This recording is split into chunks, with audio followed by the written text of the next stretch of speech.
Assalamualaikum warahmatullahi wabarakatuh. Yang terhormat kepada Bapak Salman Al-Farisi, MPD, selaku dosen pengampu mata kuliah Islam Nusantara.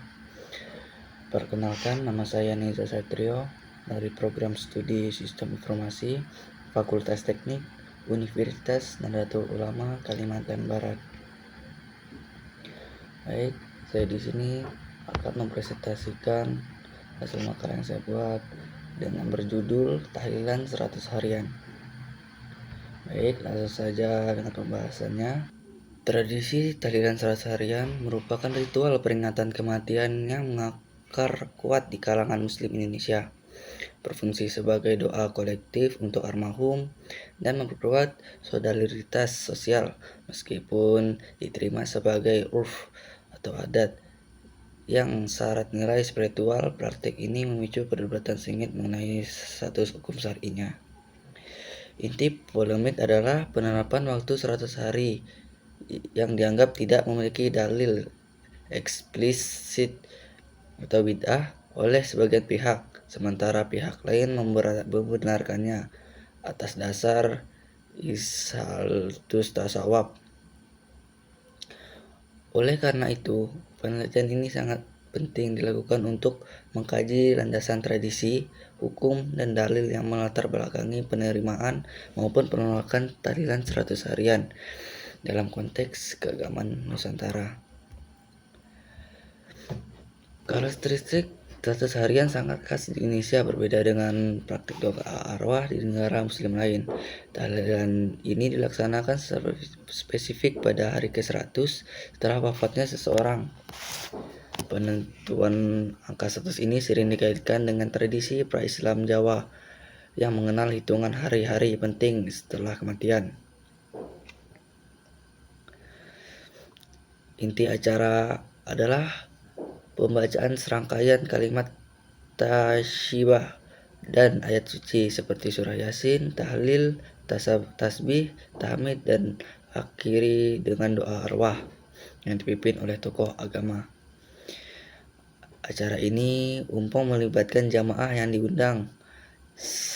Setelah doa selesai, keluarga duka menyediakan berkat atau antaran berupa makanan yang dibagikan kepada hadirin sebagai simbol sedekah dan harapan agar pahalanya sampai ke almarhum.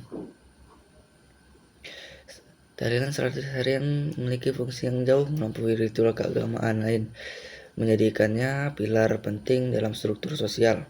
Acara ini menjadi sarana primer bagi komunitas untuk menyatakan empati dan solidaritas terhadap keluarga yang berduka. Kehadiran para tetangga dan kerabat adalah wujud pertolongan dan penguatan moral, mencerminkan nilai gotong royong dalam masyarakat. Peringatan 100 hari sering dianggap sebagai salah satu penanda penting dalam rangkaian masa duka. Pelaksanaannya menandai berakhirnya periode duka yang sangat intens bagi keluarga, yang secara sosial disahkan oleh partisipasi komunitas. Tahlilan menjadi media efektif untuk menjadi tradisi membaca Al-Quran dan doa bersama, serta mengajarkan nilai-nilai keagamaan pada masyarakat secara langsung. Dalam beberapa kasus, kemegahan atau skala pelaksanaan tahlilan dapat menjadi indikator kemampuan ekonomi dan status sosial keluarga di mata komunitasnya. Status hukum harian merupakan area kursus di kalangan ulama Nusantara. Umumnya pandangan terbagi menjadi dua kelompok besar, yaitu yang membolehkan dan yang menolak. Kelompok yang banyak diwakili ulama dari organisasi seperti Nahdlatul Ulama cenderung membolehkan tahlilan 100 harian ini. Mereka memisahkan antara inti ritual dengan aspek tradisi. Inti dari tahlilan adalah ibadah mahdah atau murni berupa doa, zikir, dan pembacaan Al-Quran. Praktik ini sah dianjurkan dalam Islam. Mereka meyakini bahwa pahala dari doa, zikir, dan sedekah yang dilakukan pada orang yang hidup dapat sampai kepada mayit. Ini didasarkan pada hadis tentang anak saleh yang mendoakan orang tua. Urf yang bertentangan. Penentuan waktu 100 hari dianggap sebagai urf yang tidak diwajibkan tetapi juga tidak diharamkan selama tidak disertai keyakinan bahwa penentuan waktu tersebut adalah syariat. Karena urf ini mengandung kebaikan, maka ia diterima sesuai kaidah fikih. Hukumnya bisa berubah menjadi makruh atau haram jika pelaksanaan memberatkan warga, duka, atau dilakukan dengan riya atau pamer. Pandangan minoritas terhadap reformis atau modernis. Kelompok ini sering dikaitkan dengan ulama yang cenderung purifikasi ajaran Islam. Umumnya mengkritis atau menolak praktik 100 harian ini. Penolakan berdasarkan prinsip bid'ah. Penentuan 100 harian pada secara spesifik dianggap sebagai bid'ah idhafiyah karena tidak ada satupun hadis atau atsar dari sahabat yang memerintahkan peringatan kematian pada hari ke-100. Kritik sering ditunjukkan pada tradisi penyediaan hidangan yang dinilai memberatkan keluarga yang seharusnya fokus pada kesedihan berdasarkan hadis yang melarang menyiapkan makanan bagi keluarga mayit. Mereka berpendapat bahwa ibadah yang tidak dicontohkan Rasulullah tidak boleh dilakukan. Doa boleh, tapi serangkaiannya ritual 100 hari tidak memiliki dasar syar'i. Secara garis besar, status hukum tahlilan 100 harian ini di Nusantara bergantung pada sudut pandang ulama dalam menyiapkan urf dan hadis tentang 100 tasawuf. Ulama tradisional melihatnya sebagai ibadah yang diperbolehkan karena inti ibadah sah dan tradisi sosialnya mengandung kebaikan. Sedangkan ulama reformis sebenarnya sebagai bid'ah karena penentuan dan waktu caranya tidak dicontohkan.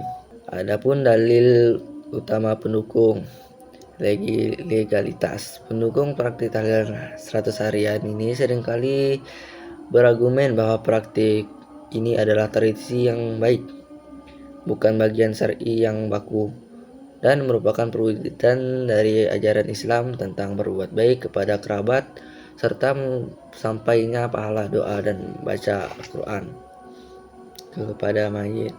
Dalil umum berbuat baik pada kebaikan bersama. Hadis tentang berbaik dan silaturahmi. Pendukung dianggap tahlilan sebagai bentuk silaturahmi, sedekah makanan, dan upaya mendoakan mayit yang dianjurkan secara umum. Kaidah fikihnya, pada dasarnya segala sesuatu itu boleh, kecuali ada dalil yang mengharamkannya.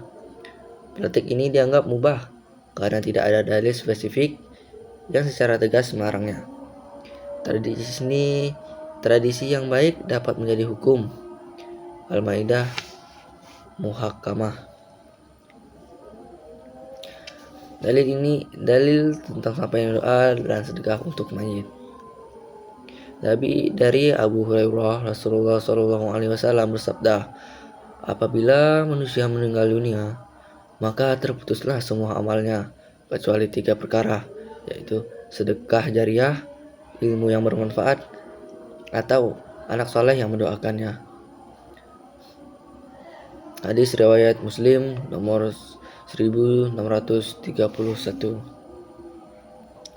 Sedekah makanan di tahlilan dianggap sebagai sedekah dan doa bersama yang dibacakan adalah permohonan anak saleh atau kaum muslim yang bermanfaat bagi mayit. Dalil tentang anjuran mendoakan ahli musibah seperti pemilik rumah duka. Pendukung sering mengutip hadis yang memerintahkan membuat makanan untuk keluarga Ja'far Abi Thalib ketika wafat seperti bentuk keringanan beban mereka. Jadi Abdullah bin Ja'far berkata, Rasulullah SAW bersabda, buatlah makanan untuk keluarga Ja'far. Sesungguhnya mereka telah disibukkan dengan urusan kematiannya. Hadis riwayat Abu Daud nomor 3132 dan Tirmizi nomor 998. Geni diri tahlilan di hari ke-100 dianggap sebagai peluasan dari anjuran ini, itu sedekah dan bantuan sosial meskipun waktunya jauh. Penolak tahlilan 100 harian yang umumnya berasal dari kelompok yang ketat dalam memegang sunnah berargumen bahwa praktik ini adalah bid'ah karena dari bid'ah dan ketentuan. Dalil utama penolakan karena praktik tahlilan terutama bagi pengurusan waktu 7, 40 atau 100 hari tidak pernah dicontohkan oleh Nabi Muhammad SAW maupun para sahabatnya. Dari Aisyah, Rasulullah SAW bersabda, barang siapa yang mengadakan hal baru dalam urusan kami ini, padahal hal itu bukan dari urusan kami, maka ia tertolak. Hadis riwayat Bukhari nomor 2897 dan Muslim nomor 1718.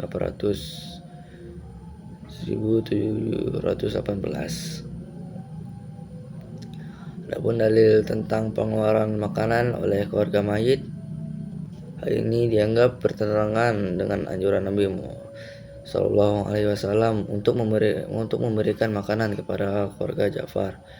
Imam An-Nawawi, ulama mazhab Syafi'i, dalam kitab Al-Majmun menyatakan, adapun membuat makanan oleh keluarga mayit dan mengumpulkan orang di atasnya, maka tidak ada dasarnya dan itu adalah bid'ah yang tercela.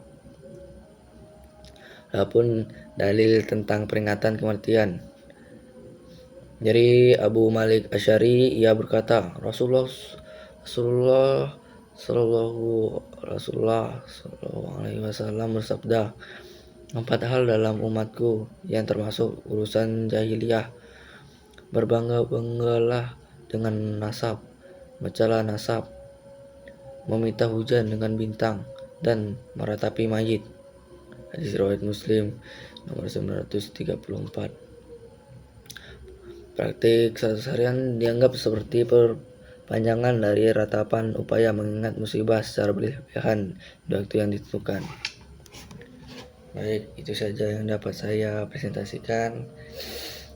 Kurang dan lebihnya mohon maaf